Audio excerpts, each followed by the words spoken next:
સુરતના વરાછાના ધારાસભ્ય કુમાર કાનાણી, જેમનો ફરી એકવાર જોવા મળ્યો આક્રમક અંદાજ.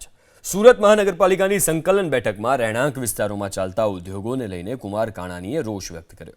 રહેણાંક વિસ્તારમાં ઇન્ડસ્ટ્રીયલ ઝોનને કારણે લોકોની પરેશાની વધતા આવા ઇન્ડસ્ટ્રીયલ ઝોન બંધ કરવા માંગ કરી.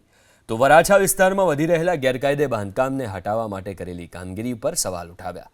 સતત 15 દિવસ દબાણ હટાવવાની કામગીરી થઈ હોવા છતાં હાલ ફરી દબાણ થઈ ગયા છે, જેથી આવા લોકો પર કડક કાર્યવાહીની માંગ કરી. પ્રશાસનના પાપે વરાછા વિસ્તાર બદસૂરત થઈ રહ્યો હોવાનો કુમાર કાનાણીએ આરોપ લગાવ્યો. મારી જે આજે રજૂઆત થઈ છે કમિશનરની સંકલનની અંદર, એ ઇન્ડસ્ટ્રીયલ જે રેસિડન્ટ ઝોનમાં બની જાય છે, રેસિડન્ટમાં લોકો રહે છે, લોકો સોસાયટીમાં રહે છે, એની અંદર ઇન્ડસ્ટ્રીયલ આવે છે, ગોડાઉનો આવે છે, અને જે થાય છે એ તાત્કાલિક ધોરણે બંધ થવું જોઈએ. આ મુખ્ય મુદ્દો મારો હતો.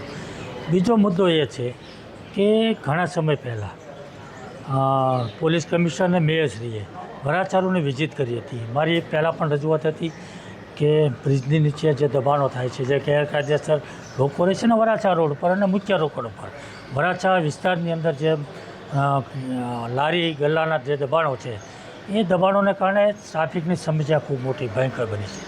તો એના રજૂઆતના આધાર પર પોલીસ કમિશનરને મેયરશ્રીએ વિઝિટ કરી અને ખૂબ સારી કામગીરી ઓપરેશન કર્યું હતું. એ 15 દિવસ જે કામગીરી ચાલી, ફરીવાર વરાછા રોડની પરિસ્થિતિ એની એ જ બની ગઈ છે.